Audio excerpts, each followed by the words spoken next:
ద్రుపదద్వంద్వమవాంగ్మానసగోచరం రక్తశుక్లప్రభామిశ్రం అతర్క్యం త్రైపురం మహా. ప్రేక్షక బృందానికి భక్తి టీవీ సభక్తికంగా సమర్పిస్తున్న సౌందర్య లహరి కార్యక్రమానికి సాదర స్వాగత సుమాంజలి. అమ్మవారి దివ్య వైభవాన్ని ఆదిశంకరులు 100 శ్లోకాలలో సౌందర్య లహరి అన్న అద్భుతమైన కావ్యంగా మహత్తరమైన ఒక స్తోత్రంగా మానవాళికి అందించారు అని గడచిన భాగాల్లో ఆవిర్భావ విశేషాలు మనం చెప్పుకున్నాం.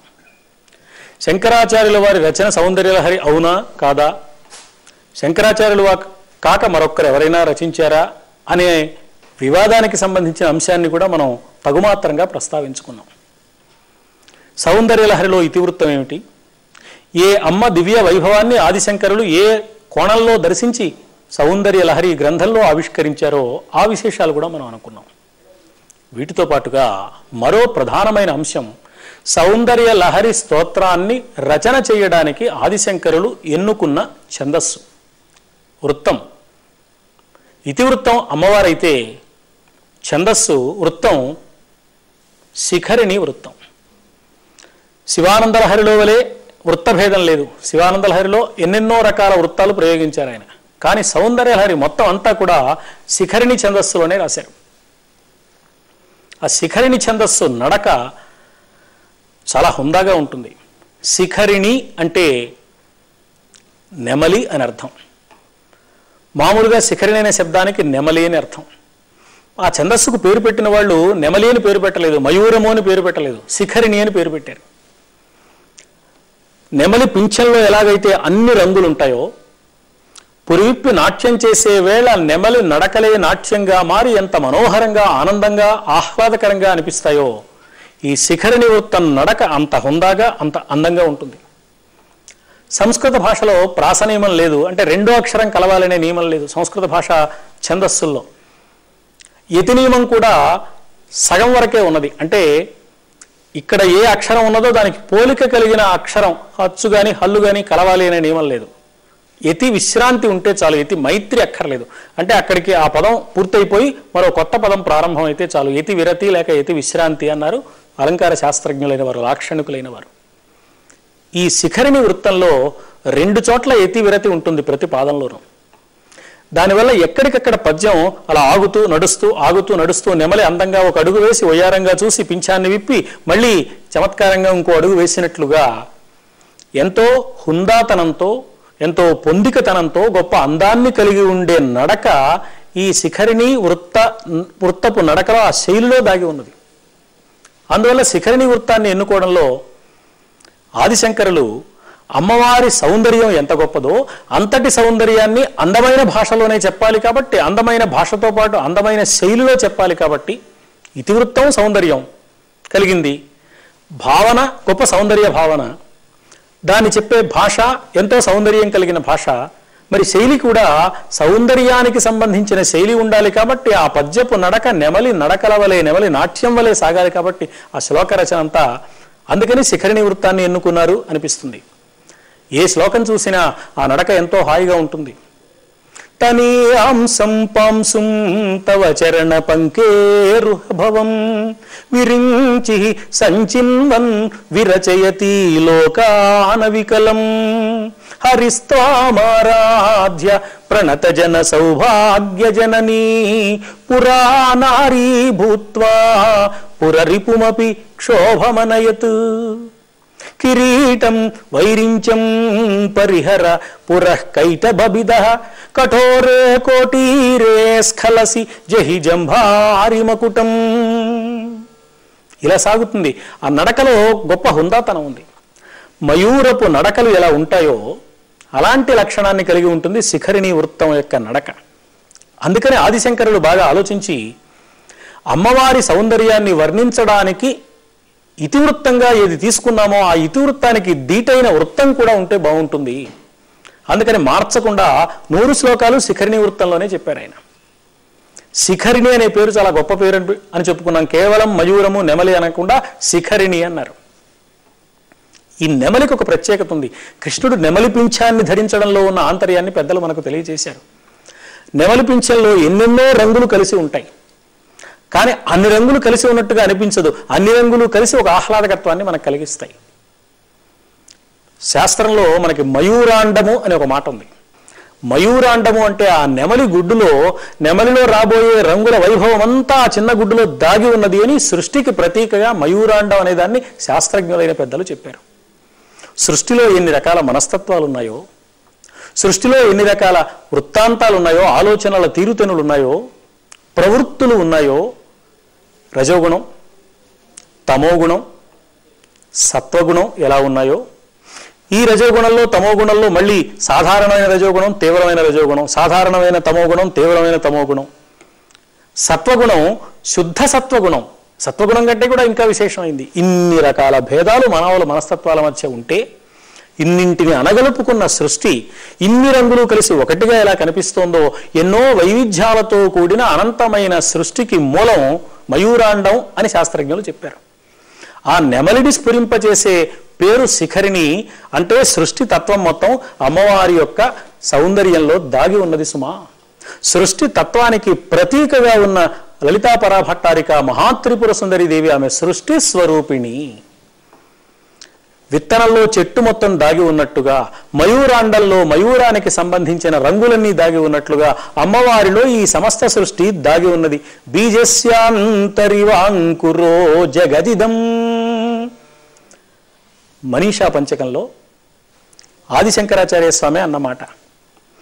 బీజంలోనే దక్షిణామూర్తి స్తోత్రంలో ఆదిశంకరులు అన్నమాట. బీజంలోనే సమస్తమైన వృక్షానికి సంబంధించిన రహస్యమంతా దాగి ఉన్నట్లుగా సృష్టి మొత్తం ఇందులో దాగి ఉన్నది. సృష్టి స్వరూపిణి అమ్మవారు కాబట్టి అమ్మవారిలోనే మొత్తం సృష్టి అంతా ఉన్నది. ఎలా ఉన్నదో సౌందర్యలహరిలో ఆయన వ్యక్తం చేశారు. ఈ రహస్యం చెప్పడానికి కూడా నెమలికి పర్యాయపదంగా, మయూరానికి పర్యాయపదంగా ఉండే శిఖరిణి అనే పేరు కలిగిన వృత్తాన్ని ఆయన ఎంచుకున్నారు. శిఖరిణి అంటే ఇంకో అర్థం కూడా కనపడుతుంది. మయూరం అనకుండా శిఖరిణి అనే పేరు లాక్షణికులు ఎంతో ఆలోచించి పెట్టారు అనిపిస్తుంది. ఆ రహస్యం గుర్తించారు కాబట్టి ఆదిశంకరులు ఆ శిఖరిణి వృత్తాన్ని ఎన్నుకున్నారేమో అనిపిస్తుంది. శిఖరిణి అంటే శిఖరము అనే మాట ఉంది శిఖరిణిలో. శిఖరం అంటే దేనికి ఉంటుంది? శిఖరము పర్వతానికి ఉంటుంది.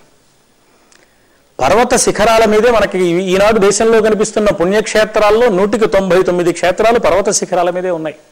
భద్రాద్రి రాముడు ఆయన పర్వత శిఖరం మీదే ఉన్నాడు. శ్రీశైల మల్లికార్జునుడు ఆయన శిఖరం మీదే ఉన్నాడు, శైలం మీద. ఇట్లా దేవతలందరూ కూడా పర్వతాల మీద, ఇంద్రకీలాద్రి మీద ఉన్నది అమ్మవారు దుర్గాదేవి.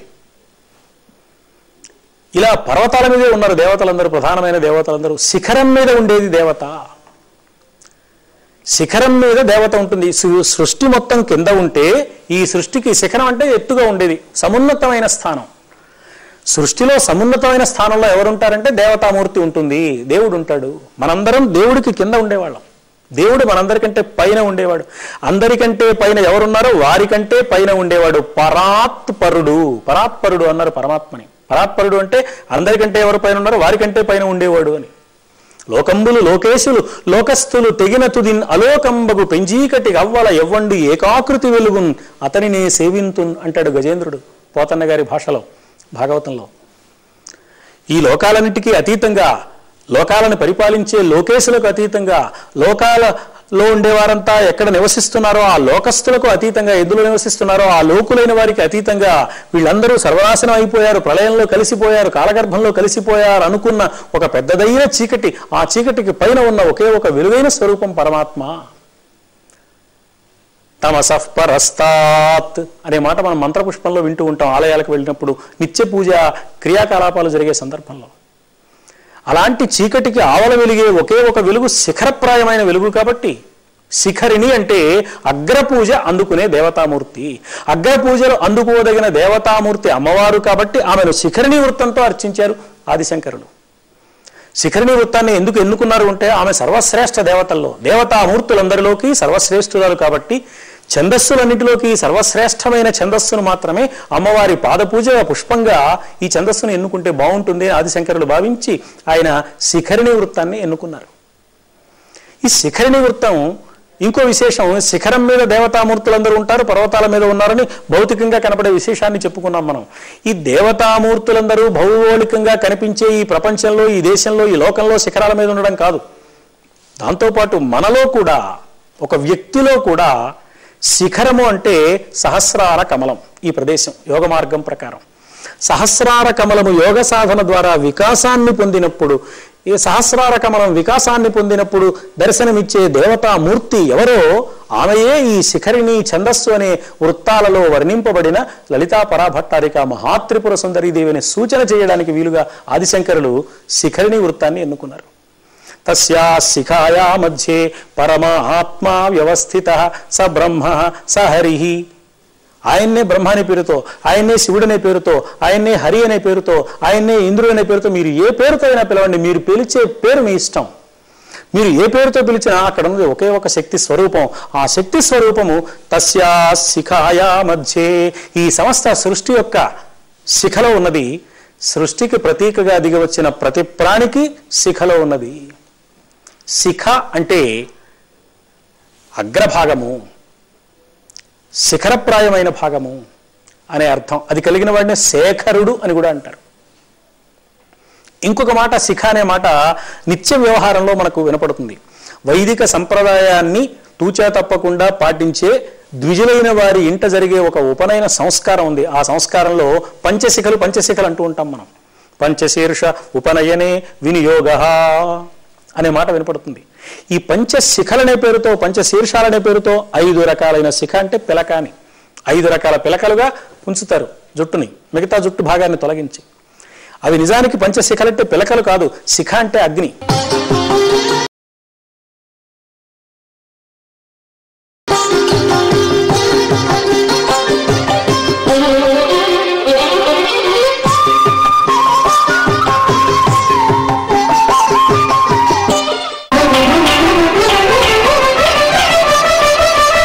హైందవ ధర్మానికి ప్రతీకది పవిత్రతకు 7 కొండల ఎత్తైన శిఖరమది. కోట్లాది హిందువుల అచంచల విశ్వాసమది. మరి అక్కడ చోటు చేసుకుంటున్న అనేక అనర్థాలకు మూలాలు అన్వేషిస్తూ సప్తగిరుల పవిత్రత కోసం భక్తి టీవీ పూరిస్తున్న శంఖారావం తిరుమల మనదే భక్తి ధార్మిక సదస్సు. వేదిక మహతి ఆడిటోరియం, తిరుపతి. సమయం ఆగస్టు 19 ఆదివారం ఉదయం 9:30 ఈ విశేష కార్యక్రమం మీ భక్తి టీవీలో ప్రత్యక్ష ప్రసారం.